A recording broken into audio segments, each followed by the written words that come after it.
Assalamualaikum warahmatullahi wabarakatuh. Perkenalkan, nama saya Sony Pamela, CGP Angkatan yang ke-7 dari SD Negeri 1 Pantarsoka, Kecamatan Purwokerto Barat, Kabupaten Banyumas. Pada kesempatan yang berbahagia ini, saya akan menyampaikan kesimpulan dan refleksi terhadap materi modul 1.1 tentang pemikiran-pemikiran Ki Hajar Dewantara. Seperti yang kita ketahui, Ki Hajar Dewantara adalah Bapak Pendidikan Indonesia yang lahir pada tanggal 2 Mei 1889. Bapak Ibu yang kami hormati, menjadikan seseorang menjadi Bapak Pendidikan Indonesia dan tanggal lahirnya sebagai Hari Pendidikan Nasional adalah tentunya berkat dari pemikiran-pemikiran beliau yang sangat visioner terhadap dunia pendidikan. Pemikiran beliau saat itu masih sangat relevan ketika kita terapkan pada saat ini. Gagasan beliau dalam semboyan yang sudah sangat kita kenal, ing ngarso sung tulodo, ing madya mangun karso, tuturi handayani, benar-benar membuat kita semuanya tergerak tanpa memandang di mana kita, siapa kita.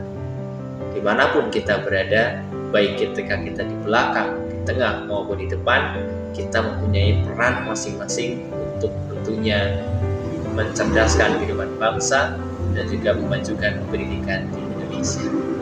Dan Bapak Ibu semuanya, inilah salah satu pemikiran dari beberapa pemikiran beliau yang sangat relevan dan juga sangat berdampak baik dalam dunia pendidikan. Pada kesempatan yang berbahagia ini, kami akan menyampaikan beberapa kesimpulan tentang pembelajaran di modul 1.1 ini, dan tentunya ya dengan beberapa pertanyaan tematik yang sudah disediakan sehingga kami bisa menyusun video ini. Yang pertama adalah apa yang Anda percaya tentang murid dan pembelajaran di kelas sebelum Anda mempelajari modul 1.1 ini. Ya Bapak Ibu semuanya, ya tentunya sedikit banyak wawasan kami dan juga pemikiran kami terbuka ketika kita mempelajari filosofi dari Ki Hajar Dewantara. Ya, yang pertama, ketika kami belum membaca buku ini adalah kami memandang bahwa siswa itu adalah salah seperti selembar kertas putih yang belum memiliki pengetahuan apa-apa. Sedangkan guru adalah satu-satunya sumber daya utama untuk mensukseskan suatu pembelajaran. Oleh karena itu, senantiasa kami mempersiapkan pembelajaran dengan menitik beratkan kepada pengetahuan yang saya miliki. Kemudian anak selalu senantiasa saya suapi dengan berbagai pengetahuan yang sudah saya siapkan, sehingga anak-anak mendapatkan apa yang dia dapatkan dari hasil apa yang saya suapi. Nah, sebagai seorang guru, titik berat saya adalah saya harus bisa mentransfer ilmu kepada peserta didik saya secara klasikal, seperti ceramah, diskusi, dan lain sebagainya. Itu adalah sudah makanan sehari-hari. Ya, saya menganggap bahwa siswa tidak akan paham kalau materi pembelajaran tidak saya jelaskan. Nah, ini adalah tentunya pemikiran yang bertolak belakang dengan pemikiran Ki Hajar Dewantara. Yang kedua, proses menemukan ilmu oleh peserta didik saya anggap sesuatu yang ribet, terlalu lama, dan tidak efektif. Oleh karena itu, ceramah adalah metode favorit saya yang selalu saya gunakan. Ya, lagi-lagi ini suatu tamparan yang besar bagi saya. Yang ketiga, peserta didik dikatakan telah belajar jika mereka bisa mengerjakan soal ataupun asesmen sesuai dengan kompetensi dasar yang tertera di dalam kurikulum, serta nilainya mampu melampaui KKM. Ya, sesimpel itu. Yang keempat, kegiatan belajar selalu dilaksanakan di dalam kelas. Kelasku adalah rumahku. Ya, ini satu-satunya tempat untuk belajar bersama-sama. Dan yang kelima adalah memberikan tugas yang seragam tanpa mempertimbangkan keragaman potensi peserta didik. Ya, kemudian pemberian sanksi atau hukuman kepada peserta didik dapat mengubah perilaku mereka ke arah yang lebih baik.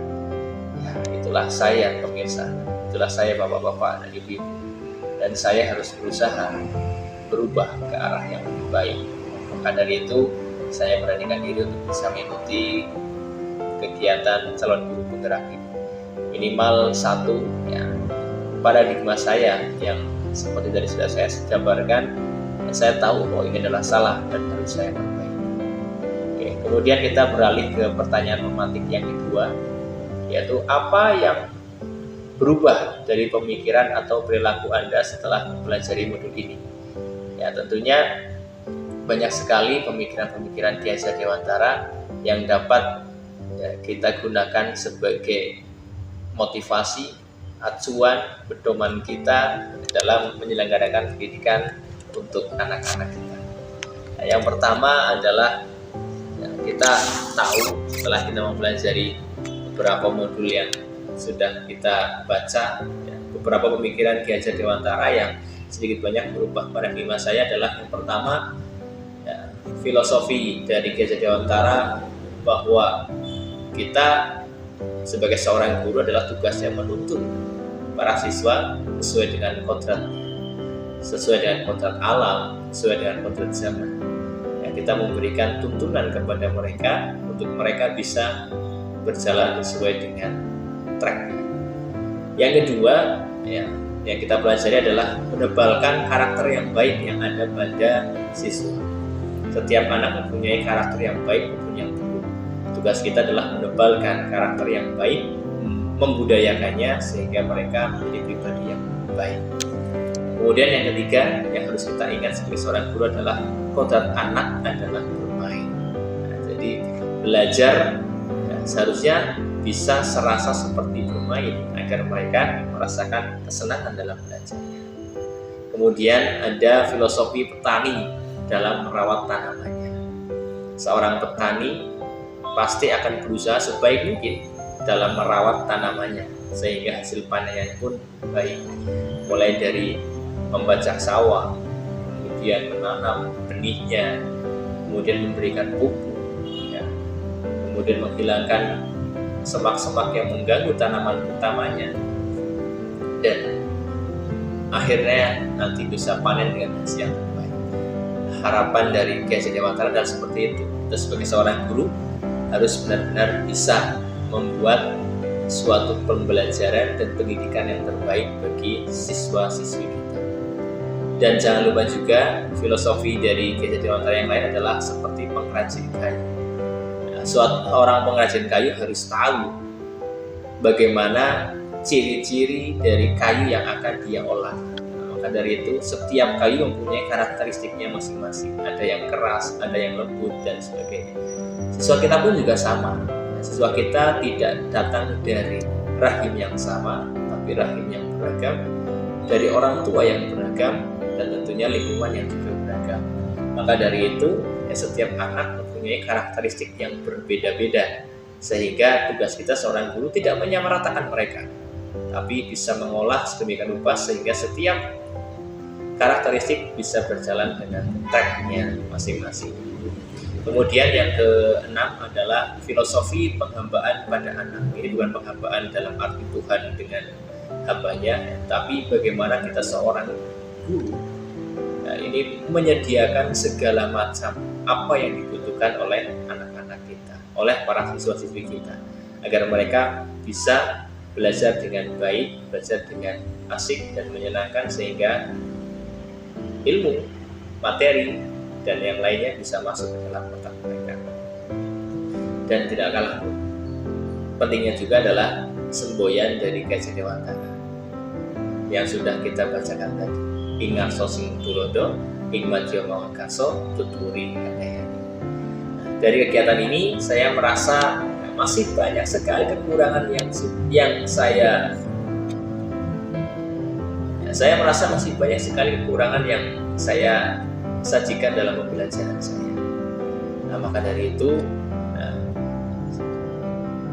pemikiran dan filosofi dari Ki Hajar Dewantara sedikit banyak merubah pemikiran saya sendiri. Yang pertama adalah siswa sudah memiliki pengetahuan awal, ya, dalam suatu materi apapun. Maka tugas kita sebagai seorang guru adalah menebalkan dan menuntunnya ke arah yang lebih baik. Yang kedua, tugas seorang guru yang utama dalam hal pengajaran adalah memfasilitasi anak guna menemukan sendiri pengetahuannya. Ini tentunya sangat berlawanan dengan pemikiran saya yang pertama. Maka ini menyadarkan saya bahwa tugas seorang guru adalah memfasilitasi bagaimana anak yang menemukan sendiri apa yang dia raih untuk ilmunya, untuk pengetahuannya. Ketika mereka bisa menemukan sendiri, maka ini jauh lebih bisa masuk ke dalam long term memory mereka atau memori jangka panjang mereka. Yang ketiga, setiap anak memiliki keunikannya masing-masing. Setiap anak memiliki karakteristiknya masing-masing. Maka dari itu, anak memiliki caranya sendiri untuk menemukan pengetahuannya. Tugas seorang guru hendaknya mengakomodir setiap karakteristik peserta didik, meramu pembelajaran dengan sedemikian rupa sehingga setiap anak mendapatkan haknya dalam belajar. Kemudian yang keempat, kalau tadi saya mengatakan bahwa kelas adalah satu-satunya ruangan untuk belajar, maka paradigma saya berubah setelah mempelajari dari modul 1.1 ini. Setiap sudut sekolah, bahkan lingkungan masyarakat adalah perpustakaan alami yang dapat dimanfaatkan sebagai sumber belajar bagi peserta didik. Karakteristik peserta didik sangat penting untuk diketahui. Berbagai bentuk dan jenis tugas dapat diberikan kepada karakteristik siswa yang beragam. Karena tes yang paling baik adalah dapat mengukur apa yang seharusnya dilakukan. Kadang-kadang kita menyamaratakannya, setiap anak sama saja, maka anak yang bisa dites dengan alat tes yang kita gunakan itu adalah anak yang lulus. Padahal kadang-kadang ketika kita mengganti metode tesnya saja, mungkin ada anak yang tadinya dinyatakan tidak lulus, bahkan bisa melampaui anak-anak yang lulus. Maka dari itu, kita harus benar-benar bisa mengerti karakteristik dari siswa-siswi kita. Selanjutnya yang ketiga, pertanyaan formatif yang ketiga adalah apa yang dapat segera Anda terapkan lebih baik agar kelas Anda mencerminkan pemikiran Ki Hajar Dewantara. Setelah mempelajari modul ini, jelas implementasi apa yang bisa saya lakukan di dalam pembelajaran saya. Saya mencoba merubah pembelajaran saya sedikit demi sedikit sesuai dengan pemikiran Ki Hajar Dewantara.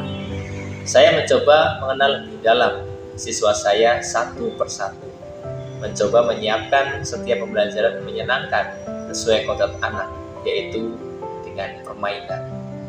Saya menuntut mereka dengan mengarahkan mereka yang aktif dalam pembelajaran. Saya mencoba untuk menjadi fasilitator yang baik bagi mereka. Selain itu,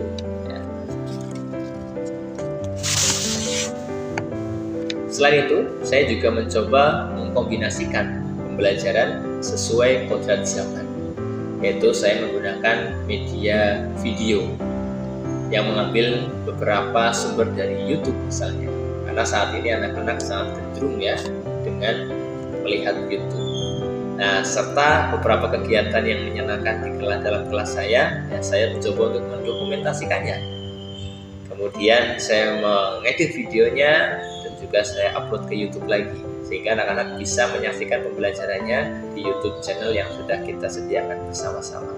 Dan tentunya ini sangat menarik bagi anak-anak karena sesuai dengan kodratnya untuk zaman saat ini, yaitu yang sangat dekat dengan yang namanya IT. Saya juga mulai menyisipkan penanaman karakter kepada mereka guna menebalkan karakter yang baik bagi mereka.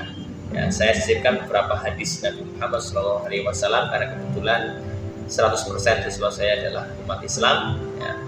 Maka saya mengenalkan, karena Nabi kita adalah suri teladan yang terbaik bagi umat Islam, bahkan bagi seluruh alam.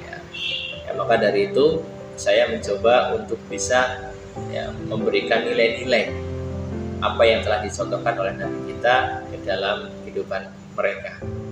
Tidak usah yang ribet-ribet dulu, mulai dari makan dengan tangan kanan, makan sambil duduk, menghormati orang tua, berjalan dengan sopan di muka bumi dan seterusnya. Ya, kami coba untuk bisa menyisipkan di setiap pembelajaran. Ya, minimal ada karakter baik yang saya tebalkan yang bisa digunakan oleh para siswa-siswi saya.